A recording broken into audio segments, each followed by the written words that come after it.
पापा का वो काला सच। नफरत हो गई उस दिन के बाद से अपने पापा से। पापा की हरकत, अब शायद पापा को माफ ना कर पाऊं।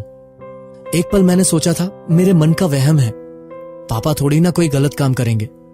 तभी अंदर से पापा की आवाज आई, अरे तो घर भी है मेरा, पत्नी पाल रखी है एक। तो मुझसे मिलने भी नहीं आओगे? मैं अपने पति को धोखा दे रही हूँ तुम्हारे लिए। मैं भी तो अपनी पत्नी के साथ धोखा कर रहा हूं ना तुम्हारे लिए। बोल के जताना क्यों है? आ जाओ, तुम्हारे सर की मालिश कर देती हूँ, पास आओ। मैं वहां से भागा और सीधे मम्मी के पास गया। बचपन में हम सब अपने पिता को अपना हीरो समझते हैं। जब थोड़े बड़े होते हैं तो समझ आता है कि वो हीरो नहीं है, उनमें भी कुछ कमियां हैं।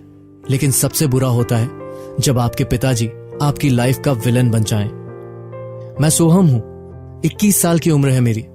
बचपन से घर में माँ पापा को अक्सर लड़ते देखा है। शराब पीना छोड़ दो, घर में बच्चा है अपना एक, सोसाइटी में रहते हैं हम, लोग क्या सोचते होंगे? अरे देखती नहीं हो, बड़े बड़े लोग, बड़े बड़े सेलिब्रिटीज शराब पीते हैं। स्टेटस की बात है। स्टेटस तो तब मेंटेन करोगे ना जब घर का खर्च निकाल पाओगे।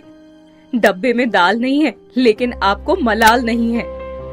शायरी मत करो, जुगलबंदी शेर से नहीं करूंगा, हाथ से।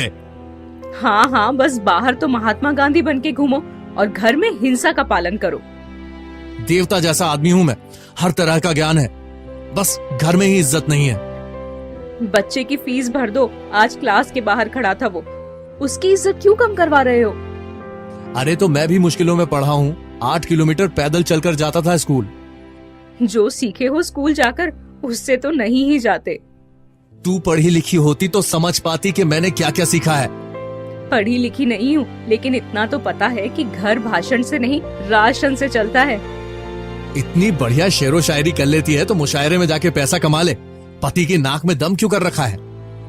100 बात की एक बात, शराब छोड़ दो, दोस्तों के साथ मटर गश्ती करना छोड़ दो।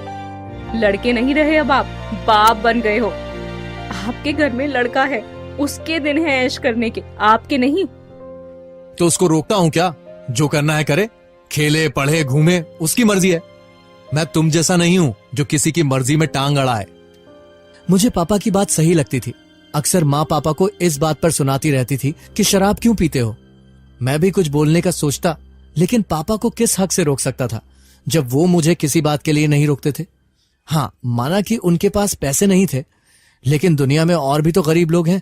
गरीबी घर में लड़ाई की वजह नहीं होनी चाहिए। माँ मुझे भी कई कामों से रोकती थी। अरे साइकिल क्यों खरीदनी है, अभी पास ही तो है स्कूल। तो कभी माँ ये कहती, दोस्तों के साथ फिल्म देखने मत जा, घर देख के खर्च कर बेटा। तेरी किताबें खरीदने के पैसे नहीं है तो फिल्म की टिकट के कैसे दे दूं? मुझे लगता था पापा सही है। माँ सबकी लाइफ में बंदिशें लगाती हैं। अब जब भी घर में लड़ाई होती थी, मैं पापा की तरफदारी करता था। माँ, पापा अभी काम करके आए हैं, क्यों चिल्ला रही हो उन पे? तू छोटा है अभी, घर नहीं चलाना पड़ता ना तुझे, तो तेरे पापा की बात सही लगती है। किसी के यहाँ शादी में जाना था मुझे, नई साड़ी खरीदने के पैसे देने में भी बुखार आ रहा है तेरे पिताजी को। तो फिजूल खर्ची क्यों करनी है माँ? अपना खर्च अपने घर में करेंगे। तेरे पापा जो शराब पीते हैं वो फिजूल खर्ची नहीं है। और अगली बार से बेटा कुछ भी चाहिए हो ना तो अपने पापा से ही मांगना, फिर उनके बहाने सुनना। ठीक है, उनके बहाने सुन लूंगा, कम से कम आपके ताने तो नहीं सुनने पड़ेंगे।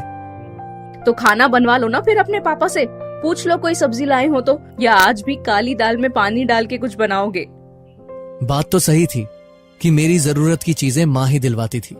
फीस भी पापा कभी भरने नहीं गए, माँ ही सब खर्चे देखती थी।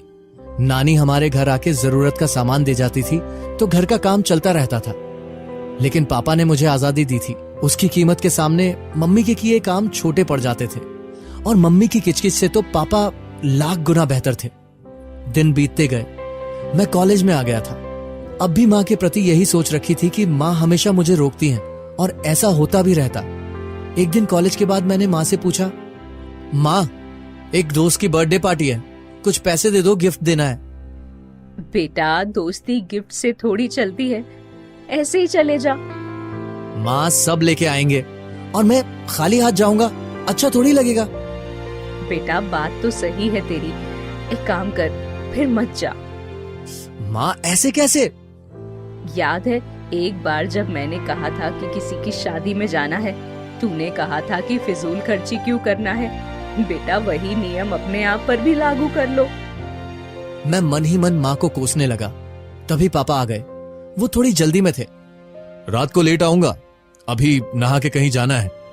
हाँ हाँ चले जाओ गुलछर्रे उड़ाने, घर में तो कोई रहना ही नहीं चाहता है। घर में शांति तो हो, चुप तो रहो कभी। घर में राशन लाके दो, सब्जी लाके दो, कभी फल फ्रूट लाके दो। मुंह में कुछ खाने का रखा रहेगा तो मुंह बंद करके रखूंगी। मैंने सोचा माँ फिर से शुरू हो गई। पापा भी जल्दी से बाथरूम में नहाने चले गए और उनका फोन बाहर ही छूट गया। मैंने सोचा टाइम पास के लिए गेम खेल लेता हूं इनके फोन में। मैं गेम खेलने लगा। तभी फोन पर बार बार मैसेज आने लगे। नोटिफिकेशन बार से दिख रहा था। मैसेज किसी रेखा नाम की लेडी के थे। पहला मैसेज था, बेबी किधर हो तुम?